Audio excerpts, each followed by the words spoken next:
Fy enw I yw Olwen Twrceta.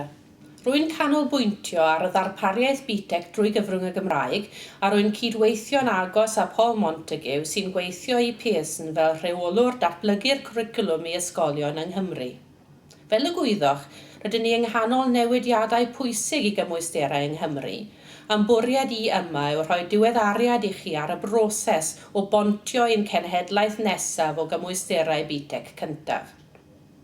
Yn gyntaf, fe hoffwn I siarad â chi am rai penderfyniadau wnaethon ni'r llynedd a'i harwydd y cad I chi a'ch dysgwyr.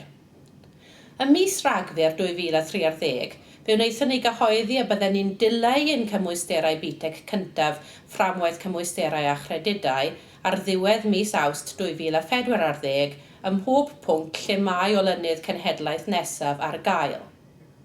Ystyr hynny yw y bydd angen I chi o fis Medi 2014 gofrestru eich dysgwyr lefel 2 ar y genhedlaeth nesaf o gymwysterau BTEC cyntaf. I bob pwrpas rydyn ni wedi dod â'r cymwysterau fframwaith cymwysterau a chredidau presennol I ben flwyddyn yn gynnar. Nid ar chwarae bach y gwnaethon ni'r penderfyniad hwn, ond rydyn ni'n hyderus mai sicrhau mai dim ond un cymhwyster BTEC ansawdd uchel sydd ar gael yw'r penderfyniad cywir ar gyfer eich dysgwyr lefel 2.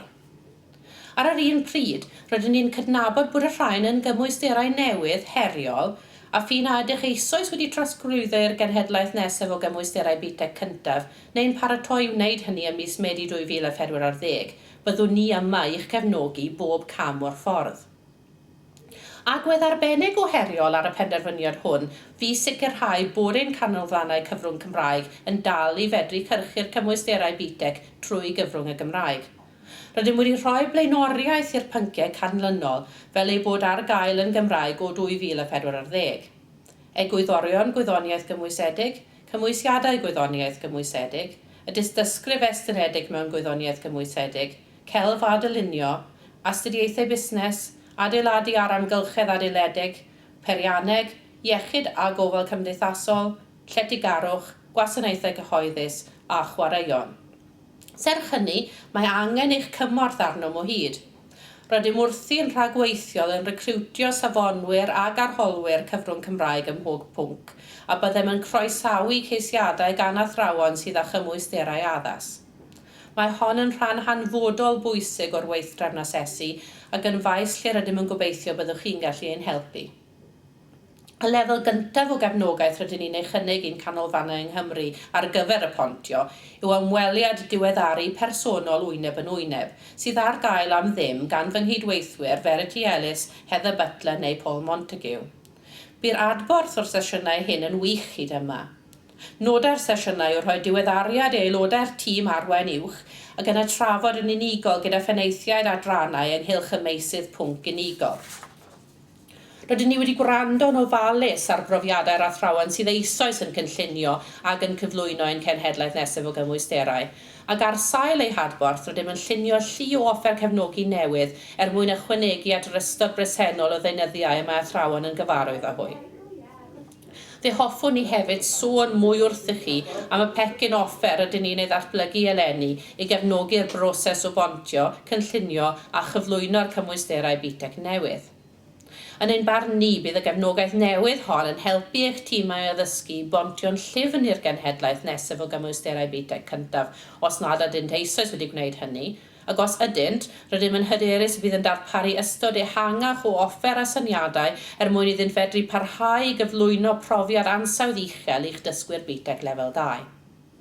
Mae athrawon wedi dweud wrthym bod angen mwy o ddeunydd enghreifftiol arnyn nhw, mwy o gyngor gan y tîm BTEC ynghylch beth yn union yw arfer da, a mwy o help gyda'r gwaith gweinyddu mwyn medru gwneud y defnydd gorau o'u hamser cynllunio. Yn sgil hynny, rydyn ni'n creu rhai canllawiau cychwynnol gan ddechrau gyda chanllaw ar ysgrifennu briefiadau a seiniad a chanllaw ar asesu ffurfiannol a chrynodol.